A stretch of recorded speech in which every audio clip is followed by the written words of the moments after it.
Business fail જવાનું સૌથી મોટું કારણ કે મને બધું જ આવડે છે.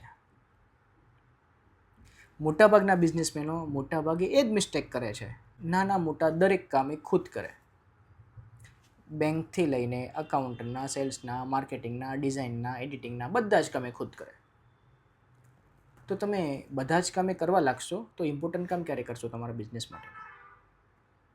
ક્લાયન્ટ સાથેની deal, decision, expansion, R&D, new location પર તમારી બ્રાન્ચ ઓપન કરવી, તમારા બિઝનેસને એક્સપાન્ડ કરવો છે.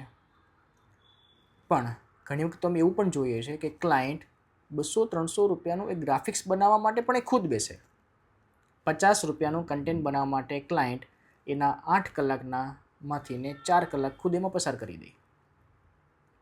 ઘણી વખત તો મેં એવું પણ જોયું છે કે ઓપનિંગ સેરેમની હોય અથવા તો કંઈક ઇવેન્ટ રાખી હોય, ઓર્ગેનાઇઝેશન કરી રહ્યા હોય, એન્યુઅલ ફંક્શન હોય, તો ખાલી એનું કન્ટેન્ટ ડિઝાઇન કરવા માટે જે વ્યક્તિ એક્સપર્ટ 5 મિનિટ કે 10 મિનિટમાં કરી શકે છે, એ જગ્યાએ એ ઓનર એના 3 થી 4 કલાક વેસ્ટ કરી નાખે છે. શું કામ? કેમ મને એવું ફીલ થાય છે કે મને બધું જ આવડે છે. આ દુનિયામાં ભલે બધું બધાને આવડે પણ કરાય નહીં. જેની એક્સપર્ટીસ છે એ જ કામ એમને કરવું જોઈએ. તો જ શોર્ટ ટાઈમની અંદર રિઝલ્ટ મળવા પાત્ર છે અને તમારા બિઝનેસમાં સ્કેલ મળવા પાત્ર છે. ચોઈસ તમારી.